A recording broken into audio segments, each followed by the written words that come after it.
So this chapter of One Piece was an interesting one to say the least, right? I mean, we got the war popping off. We got a quote unquote second death in the last two chapters. Let's get right into it, man. So to pop off this chapter, we go back to the back entrance of Onigashima to see where the scabbards and that crew is at, that group is at. And remember, they was having a battle with Conjuro in the previous chapter. So we're getting the aftermath of that chapter, and from what we can see, Conjuro is dead. Now, I don't have a problem with Conjuro dying at this point at all.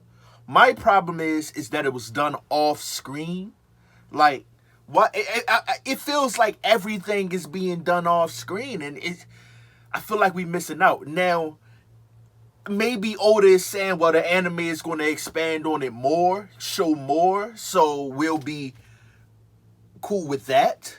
We'll see that. But as far as for the manga readers, straight up right now, like, bro, it's so many things being done off screen, it's hard to, feel it. Even though Conjuro dying, like, you understand how the other scabbards can feel about it, because they considered him family for all that time, and he betrayed them, and they ended up having to end him. But hey, Oda want to do it this way. I have no problem with Conjuro dying. I just hate the fact that it's done off screen. I wish he could have done it on screen. It would have been better. Also, during that get together after the battle, the aftermath of the battle, Kinemon and Denjiro also found out that Izo is actually there. So then after that, we transition to where Kaido was at. And he's still saying, you better choose or you're getting bodied. The only Wabashu Orochi samurai decide, look, we joining. All the people who was working on the Orochi said, like, like I thought, let's just join Kaido, because I'm not trying to get bodied. Boss Hirogiro has a problem with it. And though I understand the code of the samurai and all that is what he really talking about here, my thing is, why the fuck is he putting himself out there? How does that benefit the cause in any way? I guess he's mad that they're joining forces with Kaido, but you putting yourself out. They wasn't on your side either way. So don't worry about what they doing right now. Worry about what y'all doing. That's how I feel about it. Nami and Carrot are still captured, and Shinobu has taken off to help Momo. Now, how much help she ready be? I think she's going to be a significant help because of what's going on in this chapter. But let's talk about it, because a moment that I thought might happen, it's happening. Kylo basically approaches Momo. Kid, I've been wondering for a while, how the fuck is you so weak? And you the son of this man, this Chad, Kozuki Oden. You never answered my question, what is your name? So I'm going to give you the benefit of the doubt and say it was a misunderstanding, and you can tell me that you're someone else and you're not Kozuki Oden's son, and you can go on about your business. And we get a man moment from Momonosuke, who flashes back to words of his father, who told him what his name means, second to none. Flashing back to Luffy's determination and will, his resolve, and Momo screams out, I am Momonosuke Kozuki. I am Kozuki Oden's son. And then we transition. it was just, it's a lot going on. It's a lot going on. Luffy is over there with Yamato. They take off the cuffs. It was a huge explosion with that going on. And because it was a huge explosion that happened after that because the cuffs turned out to actually be explosive. Yamato says that she don't claim Kaido as her father anymore. She's done with that. And yeah, and we can see that Luffy has to actually focus to use the Rio. He can't just go and use it on the level that Rayleigh is using it, from what I've seen. We also get a little scene of Usopp and Chopper, and something interesting happened right here. And it's look, man, this is most likely what I thought, the scenario where I thought would happen with them two. They got the machinery and all that, but it looks like they're ready, because it looked like they was on their way to try to rescue Momo, but they run into some people and they say, are these giants? So it looked like Usopp and Chopper are getting ready to encounter the numbers. And the Frankie's mechanical skills should be able to back them up in this fight. I don't even know what this is. Like it looked like, all right, so it looked like it's just cutting around. We get 3 dope panels of Law, Kid, and Zoro. And I think it was just to show that everybody is in a mix right now. That's what it's showing. Everybody is occupied. We get a quick little scene with Who's Who and Artie, who are on their way to the performance stage. Because they're both after Yamato still. Because their minds is still set. First of all, Artie got knocked out by Yamato, so she just wants that payback.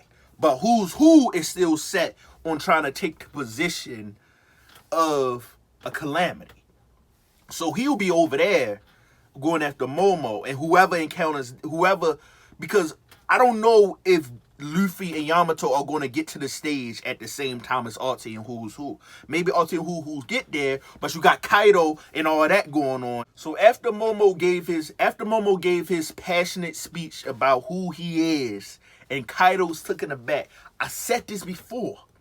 Kaido, you can clearly see Kaido's trying to spare this kid's life. Kaido does not want to kill this kid. There's something, and there's something there. Is it because Kaido just don't like hurting kids specifically? Is that's where Kaido at with it? I don't know, because he put cuffs on his daughter for 20 years. So we're here, I'm here, right here, like, hold up. Why is Kaido so hesitant to kill Momo? What is it about Momo that has Kaido like, I want to give this kid, he keep giving this kid chances. There's something there. But right after that, the samurai, the red scabbards show up and the battle pops off. Now there's a few things I want to talk about right here, man. There's a few things that I need to talk about. First of all, Izo. Now, I questioned in the past. I was like, what was the hype? Why was everybody so hype around Izo? Like, what is the impact of him? Izo is elite. He has hands. From what I can see, he was able to shoot the sword out of King's hand. And from what I seen in the last panel, Izo and Kawamatsu was going head up with King? So Izo was on that level like that? And Kawamatsu? Now, ultimately, I don't think they were getting ready to whoop his ass, but shit, Izo was showing me something, and I ain't know. Look, I knew he had something going on with him because, come on, he was in a mix with Whitebeard. You know what I mean? But did him to just pull up and just straight, smoothly, confidently shoot King's weapon out his hand, perfectly accurate? He's elite. He's Deadeye. Let's get it. And then Kinemon, then Jiro, they go straight after everybody's trying to take down Kaido. Everybody's trying to take down Kaido right now. And you got people holding off. You got some people holding off other members of you got people holding off the Calamities. But it's mainly Kinemon and Jiro in the front going after Kaido, with other members of the Red Scabbards focused on that too, and other people are trying to disperse them and have the calamities occupied so they can attack Kaido off guard. The thing about this, first of all, Kaido said your swords will do nothing to me. And you see that they're right there attacking him.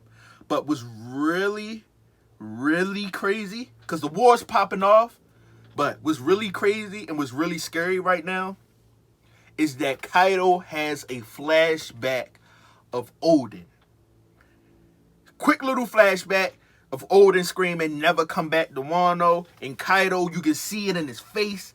Kaido is like, he's going crazy right now. And he sees Odin. I think Kaido is ready to wreck some shit. I'm sorry.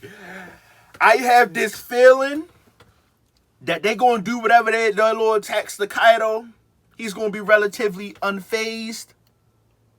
And a couple of people might get one-shotted. Because from what I've seen, that probably needs to happen for it to make sense to me logically. After Luffy got one-shotted like that, you telling me none of these people right here? Hold up. So Kaido is gripping Neko's face right here, and I just noticed this. Somebody ready to get crushed. That's all I'm going to say. At least one person getting crushed. But this chapter was really good. My only gripe with this chapter was the Conjuro thing. Now, if we find out that Conjuro is actually alive, because I think there's still a chance that he's actually alive, then maybe I bump it up. But for right now, I'm leaning towards a high 6 to a low 7 for this chapter out of 10. Just because the Conjuro getting taken out off screen is kind of meh to me. I think you could have did something. Showed us how he got bodied or something. I mean, come on, man. As far as Orochi, because we see a little headless Orochi still there, I still don't think Orochi's dead. Now, if we just go chapters and chapters and chapters, at some point we're going to have to concede that he's dead. But for right now, since we only a couple of chapters in to Orochi being dead, I'm going to say for right now that somehow Orochi is alive because there's still plot points that need to be filled out with Orochi. Now, that's going to do it, man. For y'all who stuck around this long, it's been a while. It has been a while. I have made a video. I promise I'm going to start making videos more consistently. I just had some things I needed to take care of. But if you like the video, leave a like. If you dislike the video, leave a dislike. If you want to see more bangers, subscribe. I'm out this bitch, man. Peace.